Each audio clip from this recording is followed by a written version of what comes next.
Hi, it's Nikki from Change Frame here.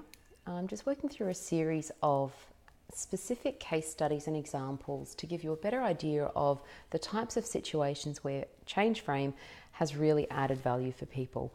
I love it when I'm in a workshop with people and there are folks in the room who just have that amazingly incredible light bulb moment where they have this really clear, crystal clear clarity of what it is that they need to do to achieve what they want to achieve.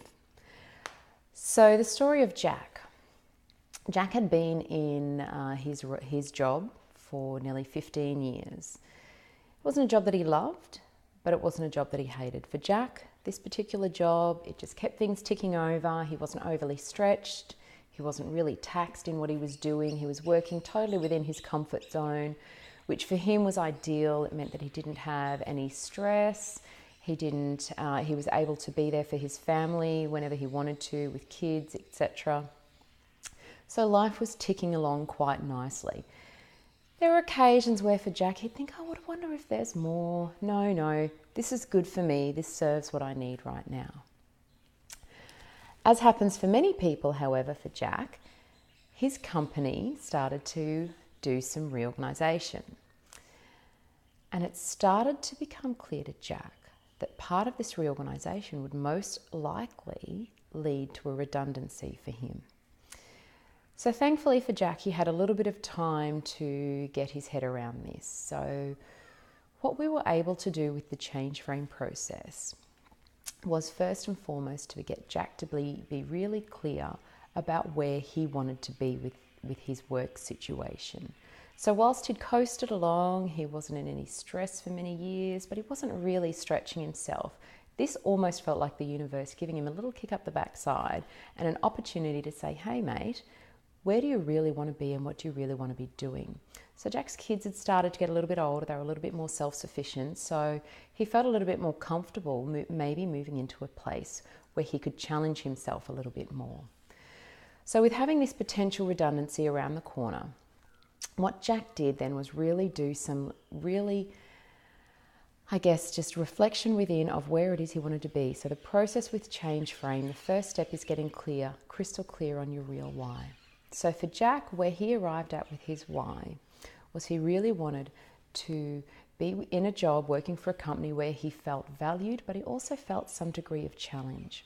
And for him, it was really important to be a role model and an example for his children. They were starting to undertake their high school studies, contemplating where they were going to go in life. And for Jack, it was really important to him that his kids saw his dad as someone who really strived and challenged himself. So this was where Jack started to go with his real why. So at this point in time, the redundancy was still not confirmed. It was only a potential.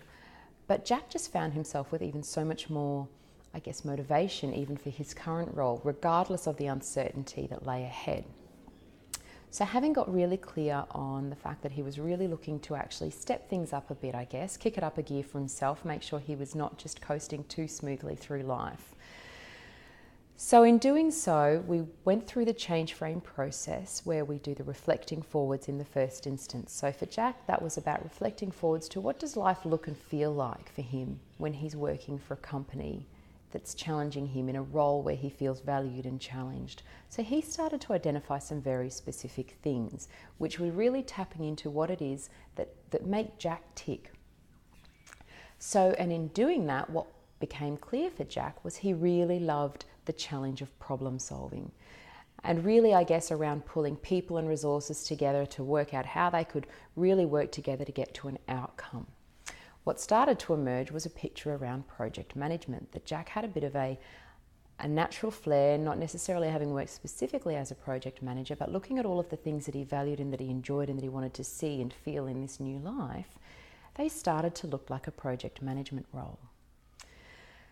So, of course, moving through then to the action planning stage with Jack, we were able to actually develop some specific actions for him that would put him in a place where, regardless of what happened with the redundancy, he was on a pathway to somewhere that was really going to derive some happiness and satisfaction. So the action planning stage is about looking at the specific things that Jack needed to do to get himself to that point. So the obvious one was around getting some qualifications under his belt in the space of project management, seeking out options and opportunities in his current role where he could actually apply those skills and really learn the structured approach that underpins project methodologies. So he actually started to move in that direction in his current role. Thankfully for Jack, what that afforded for him, the other component to this, of course, is contemplating redundancy. Someone who'd been there for a while, very comfortable, no issues, suddenly having to contemplate moving on. There were moments for Jack where he was filled with dread. He, of course, had those moments of, oh my gosh, am I going to be able to provide for my family? I've always had a job. I've never been out of work. So a whole lot of self-doubt crept in for Jack. So in moving through the change frame process, where he was able to articulate those in the little bite-sized chunks, we were then able to actually go through the reality check process and question some of those. And by questioning those beliefs, and for Jack to really see, that's actually not necessarily going to be the case. I'll always be in a job. I'll always find a way to provide for my family. When we were actually able to go through and I guess just bust a few of those myths that he'd been creating in his own mind, it again just opened up that space for Jack to breathe, where he might have been feeling the sense of stress and pressure on contemplating this situation of the unknown. It just alleviated that. And in alleviating that, he had that space to actually get that clarity of what it was he wanted to do. So there were two levels to it for Jack. There was the managing the stress and the uncertainty and anxiety that comes with a redundancy, but then also opening up that space to gain some clarity around, well, where do I want to go? Here's the universe offering me an opportunity to actually look at a fresh start. Let's grab that. So it was a really wonderful outcome for Jack. I'm pleased to say that for him, the redundancy did eventuate. He got a nice little package that he then used to take 3 to 6 months to really embed his skills, do some networking, and he's really now happily embedded in a project management role in a new organisation. So there's another example of where change frame can really help if you're in that, God forbid, that situation of a potential redundancy. If you'd like to know more, then by all means visit my website, nikkiingram.com. You'll find a free ebook there when you sign up for my newsletters and my updates. If you really want to dip your foot in the pool, I could strongly urge you and encourage you to come along to one of my workshops. Just a single day workshop in Brisbane, and the value that you gain will potentially be life-changing for you. So thanks for listening. Have a great day.